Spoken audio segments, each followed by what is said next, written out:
berjumpa di pembelajaran tema 3, muatan pembelajaran IPS. Tujuan kali ini kalian sesudah mempelajari materi ini, kalian dapat menjelaskan pengaruh perkembangan komputer di dalam kehidupan, serta kalian dapat menyebutkan peran kemajuan teknologi dalam perubahan sosial budaya masyarakat. Hal pertama yang akan kita pelajari adalah komputer. Apa komputer itu? Komputer adalah peralatan elektronik yang terdiri atas beberapa komponen. Apa saja komponen komputer itu? Yang pertama, layar atau monitor, kemudian CPU, kemudian tetikus, dan papan ketik atau keyboard. Komputer terkelompok menjadi beberapa generasi. Ada generasi pertama, generasi kedua, generasi ketiga, generasi keempat, dan generasi kelima. Sejarah komputer di generasi pertama. Konrad Zuse pada tahun 1941 membangun komputer Z3.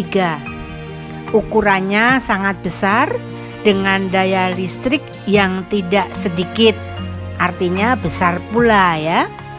Di sini juga dapat digunakan untuk mendesain pesawat terbang dan peluru kendali. Generasi kedua pada tahun 1948 transistor ditemukan. Hal ini dapat berguna sebagai penguat arus, di mana penguat arus dapat membuat daya listrik lebih sedikit. Di generasi ketiga pada tahun 1964 sampai 1970 ditemukan IC atau Integrated Circuit, sehingga dapat memiliki memori besar dan dapat mengeluarkan suara. Berikut generasi keempat. Tahun 1970 komputer telah menggunakan chip untuk memori komputer tersebut.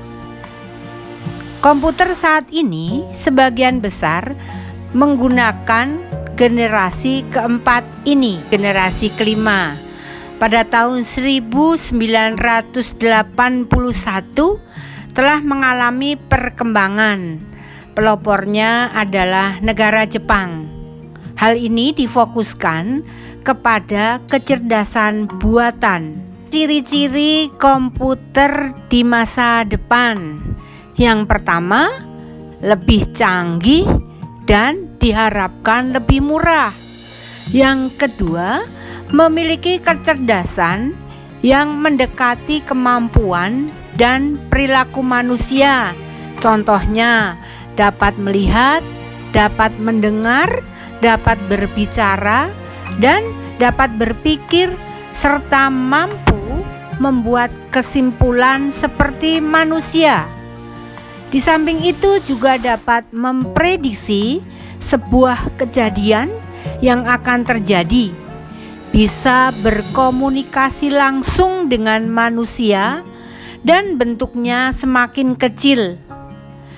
Lebih menakjubkan dengan model-model yang terbaru. Selanjutnya, bagaimana pengaruh komputer terhadap kehidupan sehari-hari? Yang pertama, dapat menginformasikan lebih mudah dan cepat. Yang kedua, memudahkan kita untuk berkirim pesan melalui surel dengan internet. Yang ketiga, kegiatan ekonomi dengan berjual beli secara online sekarang makin marak ya. Yang keempat, menyimpan dokumen penting. Yang kelima, dapat mengakses materi pelajaran untuk anak-anak yang bersekolah atau berkuliah. Yang keenam, kita dapat mempelajari program-program komputer. Pembahasan berikutnya yaitu kegiatan ekonomi. Apa itu kegiatan ekonomi?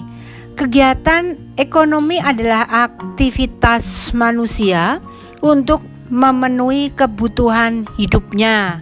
Contohnya apa saja? Yaitu produksi, distribusi, dan konsumsi.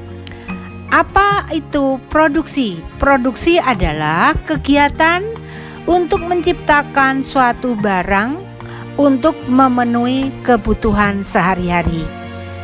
Kemudian, apa pula dengan distribusi? Distribusi adalah tindakan menyalurkan barang dari produsen ke konsumen. Dan apa pula dengan konsumen? Konsumen adalah kegiatan mengurangi atau menghabiskan manfaat barang atau jasa. Kegiatan ekonomi yang mendukung kemajuan teknologi. Yang pertama, kegiatan impor. Kegiatan impor adalah tindakan menyalurkan barang dari negara lain ke dalam negeri. Yang kedua, kegiatan ekspor. Apa kegiatan ekspor? Adalah tindakan menyalurkan barang atau jasa dari dalam negeri ke negara lain. Nah, anak-anak, cukup jelas ya penjelasan Ibu tadi. Maka marilah kita berlatih untuk menemukan dampak penemuan dalam bidang ekonomi seperti slide ini. Kita cari apa manfaat yang kita peroleh dengan adanya penemuan benda-benda tersebut. Untuk selanjutnya, kalian dapat tugas yaitu bacalah buku tematik 6C halaman seperti yang tertera dalam slide ini. Kemudian kerjakan tugas-tugasnya. Setelah itu kirimkan hasilnya ke wali kelas kalian masing-masing. Selamat belajar, sampai jumpa.